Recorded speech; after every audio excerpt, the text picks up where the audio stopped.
Video को like करके आगे शेयर जरूर कर देना। तो जिना मत कर, चौथा निकाह कर। लोग कहते हैं कैसे जालिम लोग हैं, 3-3 4-4 निकाह की बात करते हैं। मैंने कहा तुम्हें पता ही नहीं मेरे इस्लाम का हुस्न। इस्लाम से पहले लोग 100 बीबियां रखते थे, 99 रखते थे, 80 रखते थे, 70 रखते थे, 75 रखते थे, 300 रखते थे। जब इस्लाम आया तो इस्लाम ने सैकड़ों लातेदाद का तसव्वुर खत्म किया। लोग भौंकते, इस्लाम ने कहा 4 इस्लाम ने क्या कहा, तुझे क्या खबर। इस्लाम के हुस्न की इंतहा तक तो बड़े बड़े मुहक्किकीन की रिसाई नहीं हो सकी। खड़े होकर इस्तिंजा करने वाले क्या जाने इस्लाम की खूबसूरती को। क्या बकते हो 4 इस्लाम ने 4 नहीं दी। इस्लाम जिस माहौल में आया, यानी पैगंबर इस्लाम का कानून, वो पस मंजर देखो। कोई तादाद नहीं थी अरब में, किसी की 300 है, किसी की 100 है, किसी की 500 है। खुद जो खड़े होकर इस्तिंजा करते उनके यहाँ 3300 है। अगर नाम ले तो फिर दुख होता है लोगों को। लेकिन एक बात कहो, इस्लाम ने किया क्या, ये इस्लाम का हुस्न है। इस्लाम ने कहा फन्किहू मा ताब लकुम मिनन निसा मसना व सुलासा व रुबा फइन खिफ्तुम अल्ला तादिलु फवाहिदा। इस्लाम ने कहा जो तुम्हें पसंद आए उन औरतों से निकाह करो। गए अल्लाह, जो जिधर नजर उठे उधर ही भाग जाए, उधर भाग जाए ना, नहीं, जो पसंद आए उनसे निकाह करो। कितनी? मसना 2-2, सुलासा 3-3, रुबा 4-4। फिर उसके बाद इजाजत दी और कैद लगाई, अल्ला तादिलु फवाहिदा। और उनके दरमियान इंसाफ नहीं कर सकते तो एक ही पे इक्तिफा करो। ए इस्लाम, ये तेरा एहसान है कि 500-500 300 करने वालों को तूने 4 पे ला के खड़ा कर दिया। इस्लाम का एहसान है औरतों पर, इस्लाम ने 4 पे ला के खड़ा किया है। लेकिन आपसे कहता हूं, अगर जिना को रोकना है, निकाह को आम करना पड़ेगा। और ये बात भी मैं किसी खौफ के बगैर कहता हूं, अगर एक बीवी के बाद जिना से नहीं रुकते, मुझे उन जालिम माँ बाप भाइयों पर भी अफसोस है। मुझे ये ख्याल भी है, भिवंडी वाले इसके बाद ना बुलाना चाहे तो शौक से ना बुलाए। ना मुझे कहीं जाने का शौक है और न किसी के बुलाने का मैं मुंतजिर हूं, इसलिए कि मुझे एक ही जगह जाने का शौक है बस, और वहीं रह जाने का शौक है। वो मेरे महबूब का आस्ताना, मेरी मंजिल है उनका आस्ताना, मुसलसल एक सफर है और मैं हूं। वहां जाने का शौक है, वही रह जाने का शौक। एक बात आपसे कहूं भिवंडी वालों, अगर बच्चा जिना करते पकड़ाए, पूरा समाज उसकी हिमायत में खड़ा रहता है। बाप भी, भाई भी, बहन भी, मामू भी, ससुराल वाले भी। जिना करते पकड़ाएगा, सब खड़े रहेंगे। लेकिन अगर उसने जिना से बचने के लिए दूसरा या तीसरा निकाह कर लिया तो माँ कहती तेरे से मेरा कोई ताल्लुक नहीं, बाप कहता मेरा तेरे से कोई ताल्लुक नहीं। कितना जालिम माशरा है। जिना को सिर्फ निकाह की वजह से कंट्रोल किया जा सकता है। मैं इनको नहीं, एक बेचारे नाथ एक बार एक प्रोग्राम में मेरे साथ हो गए, वो लाइव प्रोग्राम में, कहा हजरत आपकी सब बात अच्छी है, आप ये दूसरे निकाह की बात अच्छी नहीं करते। मैं कहा नाथ साहब आपको नहीं कह रहा हूं, वो जो इधर उधर मुंह मारते फिर रहे उनसे कह रहा हूं कि जिना मत करो, निकाह करो। मेरी बात तो समझो, मैं बात जो कहना चाहता हूं, अगर ये बात थी कि मैं हर एक को कहता तो मैं ही ना कर लेता पहले। बात ये कह रहा हूं कि एक रोटी से जिसका पेट नहीं भरता और घर में एक ही रोटी है, वो दूसरी चुरा के खा रहा है, छीन के खा रहा है, किसी की रोटी पे नजर डाल रहा है, तो उसको कहा जाता है भैया एक पे तेरा पेट नहीं भरता, दूसरी खा ले, मगर चोरी ना कर, किसी की रोटी पे नजर ना डाल। ये इस्लाम का तस्वुर है मेरे भाई, आप समझते क्या हो। इसलिए मेरी गुजारिश है, नौजवानों, जिना करने वाला बुज़दिल है और जिना से बचने की नीयत से निकाह करने वाला बुज़दिल नहीं बल्कि बहादुर है। आज आपके साथ हम खड़े हैं, कल क़यामत में तुम्हारे साथ रसूलुल्लाह खड़े होंगे। जो गुनाह से बचने की नीयत से निकाह को आम करो और दूसरों को तसव्वुर दो, और याद रखना जालिम माशरे का गला घोंट दो और बता दो हम लोगों की रजा के कायल नहीं हैं, बल्कि हम तो यार की खुशी चाहते हैं। वल्लाहु व रसूलुहु अहक्कु अन युरदू। तो बात दूर निकल गई। जिना पे कंट्रोल के कई तरीके। नंबर 1, अगर अल्लाह ने नवाजा है निकाह करो। और खवातीन से कहता हूं कि मेरे जाने के बाद मेरे एक दोस्त ने कहा, भैया जिस दिन से आप इंटरनेट पर आए हैं, हर रोज मियां बीवी बैठ के साथ में बयान सुनते थे।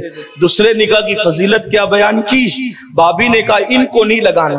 मैं कहा भाभी नहीं सुनती तो मैंने क्या करना, ना लगाना तो ना लगाना।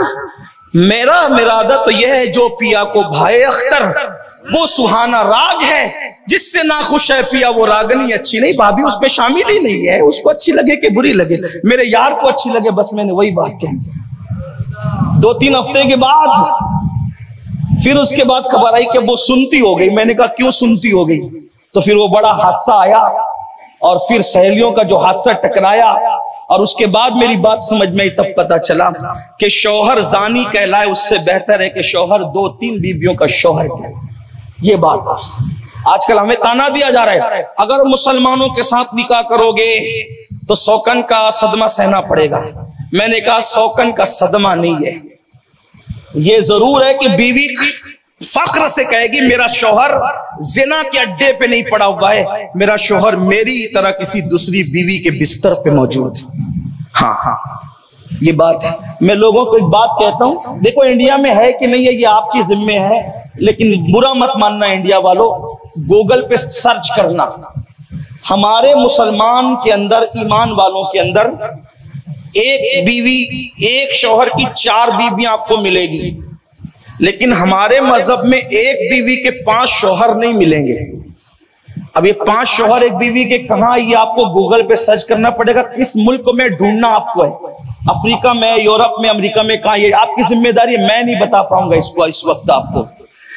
तो मैंने सोचा वो लोग हमें सिखाएंगे, दूसरी ना करो, तीसरी ना करो, जो एक एक बीवी के साथ 5-5 भाई रह चुके वो हमें सिखाएंगे। इसमें क्या है? मैंने कहा ऐब ये है कि हम औरत को समझते ताले की तरह।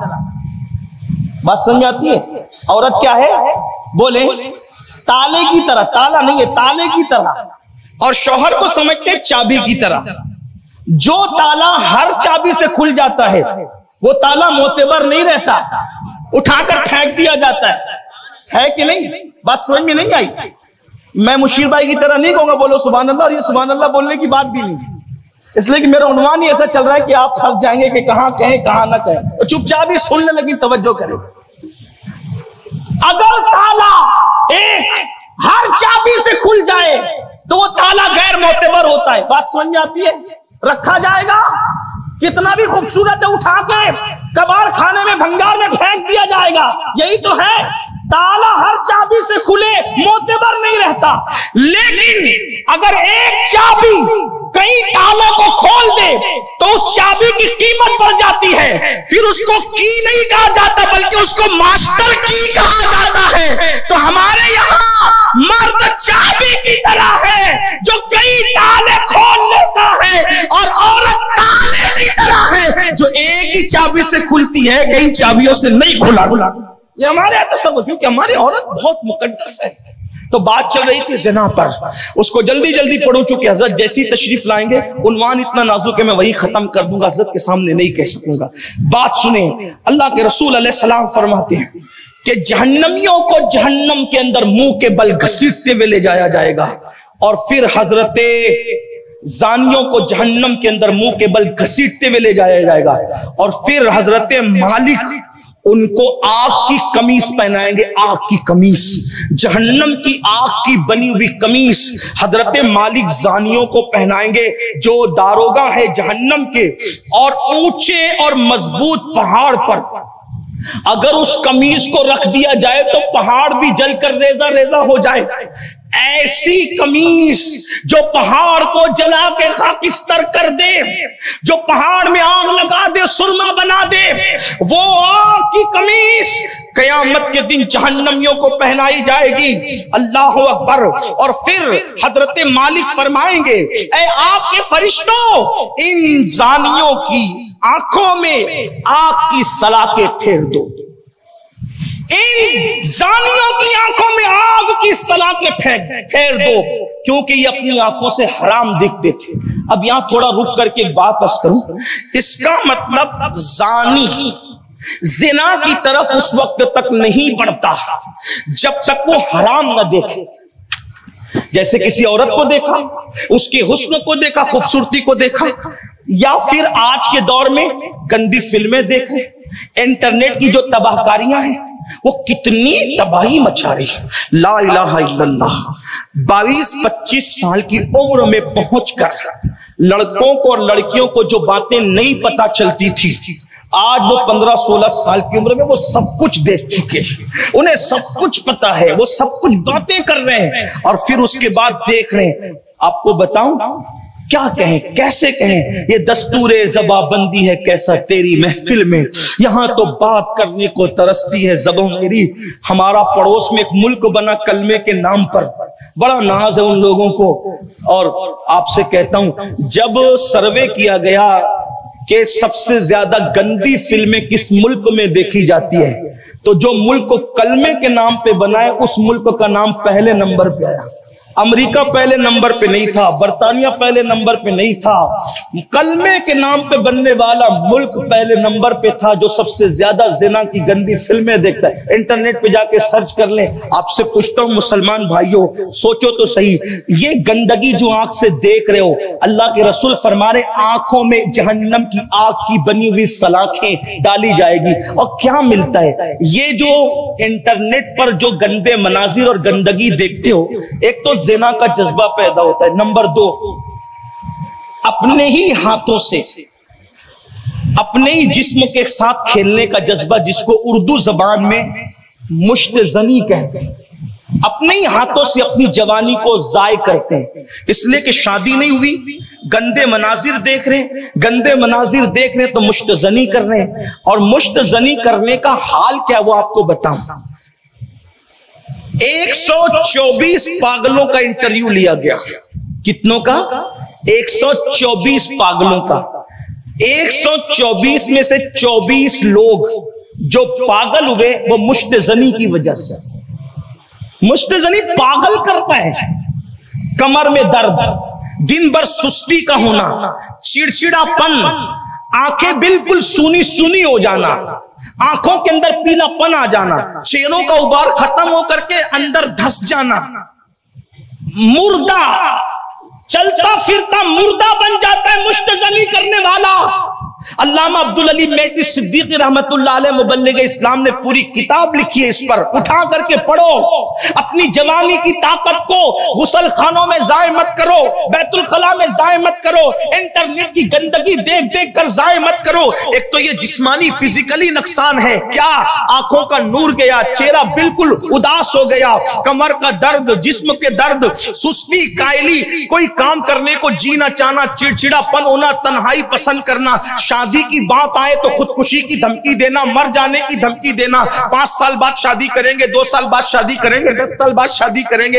याद रखना ये तो दुनियावी नुकसानात है। अल्लाह अकबर, जिनको ये गंदी आदत पड़ जाती है पहली दूसरी मर्तबा में तो बहुत लुत्फ लोग पाते हैं, लेकिन याद रखना गुनाह में लज्जत तो है लेकिन नुकसान कितना बड़ा है। शैतान तन्हाइयों में तुम पर गालिब आता है, लेकिन अपनी कौम के जवानों, मैं तुम्हें अल्लाह का वास्ता देकर कहता हूं, जब किसी को ये गुनाह करने की आदत पड़ जाती है वो बीवी के काबिल नहीं रह जाता, वो मर्द होकर मर्द नहीं रह जाता, वो लोगों के दरमियान उठने बैठने के काबिल नहीं रह जाता, वो लोगों के दरमियान इज्जत के साथ बैठने के काबिल नहीं रह जाता, वो शर्मीली निगाहों वाला हो जाता है, चेहरा झुकाने वाला हो जाता है, निगाह चुराने वाला हो जाता है। पत्ता खड़के तो भी उसके दिल के अंदर जो है वो वहशत पैदा होती है। मेरे अजीज, तू कोई बुज़दिल कौम का इंसान नहीं है। मेरे नौजवान, तू वो है जिन जवानों ने उन दुलूस के साहिल पर दीन के लिए कश्तियां जलाई थी। तू उन जवानों की विरासत में है, तू उनके वारिसों में है जिसने बैतुल मक़दिस पर इस्लाम का परचम लहराया था। तू उन जवानों का वारिस है जिसने सिंध के साहिल पर इस्लाम का परचम लहराया था। तू उन जवानों के वारिसों में है। नादानी न करो, बुज़दिल न बनो। मुश्तजली करने वालों को तन्हाई में डर लगता है, अगर तेजी से हवा चले वो भी घबरा जाते हैं। इख्तिलाज कल्ब यानी दिल की धड़कन उनकी तेज हो जाती है, उम्मुल अमराज का वो शिकार हो जाते हैं, बीमारियों की आमाजगाह बन जाते हैं। ये तो दुनियावी नुकसानात है, और बिस्तर में छुप छुप के रोते हैं, लम्हों के गुनाहों ने सदियों की सजा पाई। अल्लाह अकबर, ज़िना से जितना नुकसान है उससे ज्यादा फिजिकली तौर पर मुश्तजनी से नुकसान है, यानी अपने ही हाथों से अपने उज़्व को रगड़ रगड़ करके अपनी जवानी को ज़ाय करते हो। अल्लाह अकबर। अब आइए हदीस पाक में अल्लाह अकबर उसके अजाब के मुतालिक सुनने। अल्लाह अल्लाह, सहाबी रसूल बयान करते हैं, एक पूरी कौम को अल्लाह ने जमीन के अंदर धसा दिया, जो कौम मुश्तजनी करती थी। यानी ये जो आप इंटरनेट पर नाबालिग मुहक्किकीन को सुनते हैं ना, ऐसा कर सकते हैं, वैसा कर सकते हैं, ये अपनी अकल के घोड़े दौड़ा ले नाबालिग मुहक्किकीन। हम लोग किसी नाबालिग मुहक्किक के कायल नहीं है। अगर अच्छा लगा हो तो लाइक करके आगे शेयर ज़रूर कर देना। अल्लाह हाफिज़।